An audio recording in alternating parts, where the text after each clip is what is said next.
Welcome back to the CSP Elite Baseball Development Podcast. I'm your host, Eric Cressey, and this is another edition of Pinch Hit Friday.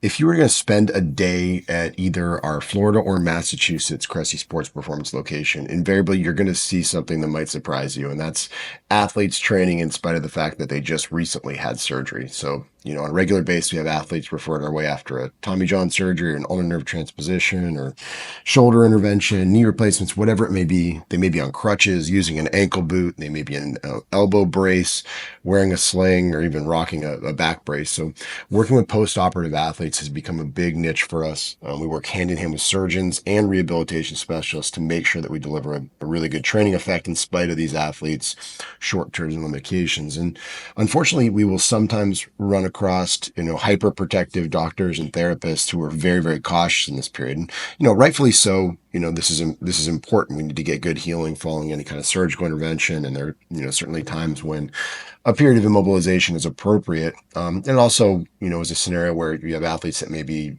at risk of more infection in a certain couple of weeks after a surgery. But in my opinion, it's absolutely necessary to tell an athlete to get moving in ways that they can. And one example of this is training the contralateral limb. And I'm going to talk about why in this podcast, because I think it's really, really important for, our folks to understand something known as cross transfer, also known as cross education. And I'll get to that in a second. But before I do, we talk about training an athlete while they're going through rehab. Certainly there are endocrine benefits, right? The ability to enhance and preserve muscle mass. And obviously we know that there are longer term benefits to strength training. There's, higher androgen receptor content in target tissues and things like that. And, certainly from an endocrine standpoint, this helps with, glucose uptake and really our ability to just manage an overall healthy body, which, also has carryovers in terms of immune function and things like that. So we see improved body composition, but I think there are also probably much more important lifestyle and physiological benefits that come from it. And the example I always use with people is pro baseball players. After a season ends, a lot of them who want to take too much time off, they also tend to creep in bad ways with, staying up too late or consuming alcohol or not being good with their diet. Sometimes when people aren't training regularly, the rest of their lifestyle just kind of slips a little bit. And I found that if we can get people more involved, in the gym in various ways, even if it's just doing aerobic base work and training the contralateral limb, we really get some good carryovers to the rest of their life. So we get to avoid that lifestyle creep that can often take place in these compromising times. So, and then last but not least, from like a movement standpoint, if you can use your left arm instead of, just keeping both arms immobilized after a right elbow surgery, it's a way to actually enhance rotational capacity. That arm swing is really, really important for preserving thoracic rotation and global movement quality. So I really want to do a lot of reaching and rotating as much as I possibly can, even if I can't do a ton of gripping on that injured side. But with that said, speaking more specifically to the direct topic of this podcast, basically contralateral strength training has carryover to immobilized limbs. So in other words, if you have a immobilized right elbow, you can get a lot of benefits from training the left side. So it's a mechanism known as the cross transfer or cross education.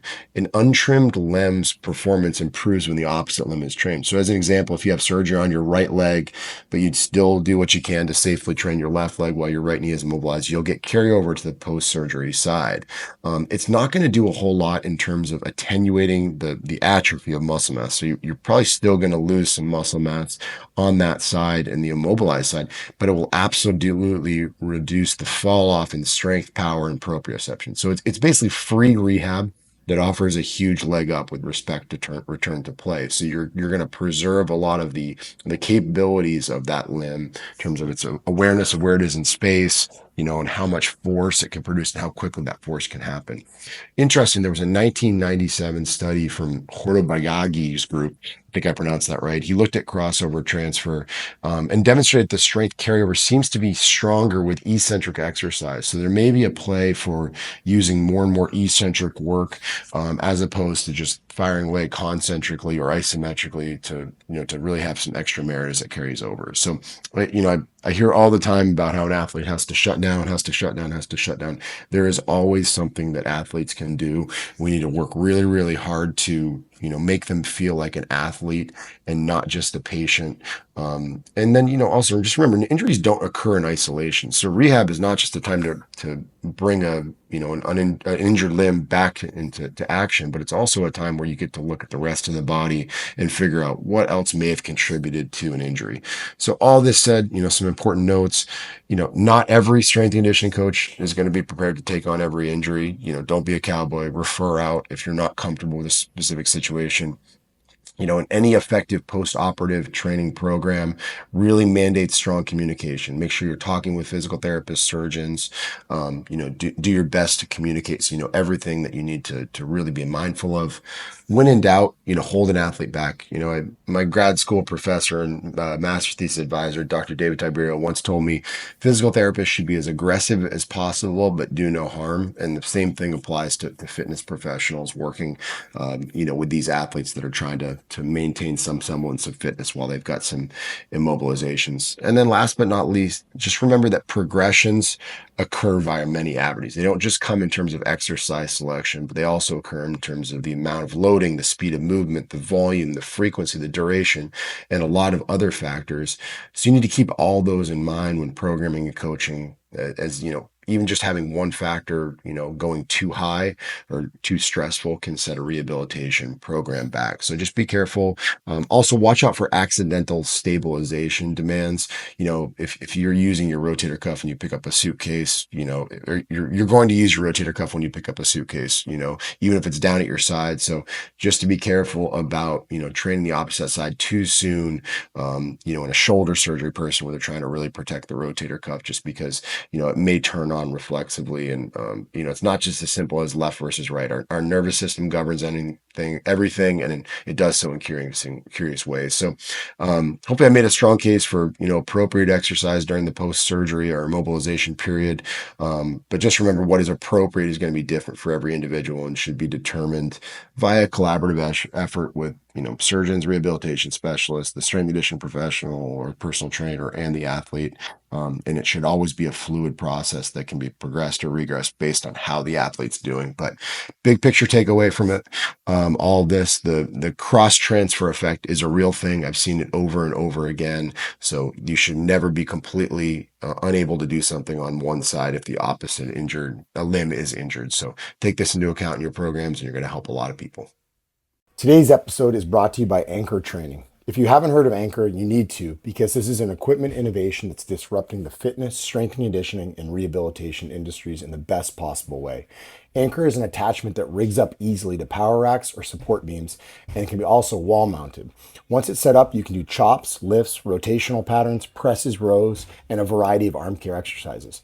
Basically, if you can do it on a functional trainer or conventional cable setup, you can do it on Anchor, but at a dramatically lower price and with much less space taken up. For these reasons, it's a perfect addition to baseball facilities and home gyms that may have limited space and budget. We have multiple units at both Cressey Sports Performance facilities and use them regularly with our athletes. Additionally, over the lifespan of the product, the maintenance costs are very low. We pay over $300 each year for parts and labors to replace cables on each of the functional trainers at our facility. Swapping it out for an Anchor cable costs about 1/6 that amount and is simple as shipping it back to the company who sends out a replacement.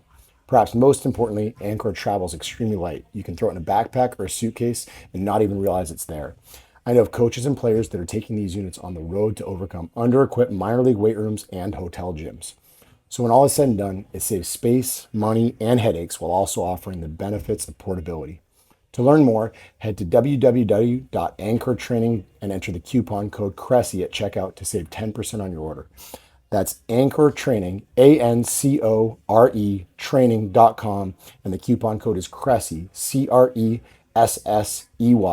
to save 10% on your order. This has been a great addition to our training facilities, and I'm confident you'll find it equally beneficial.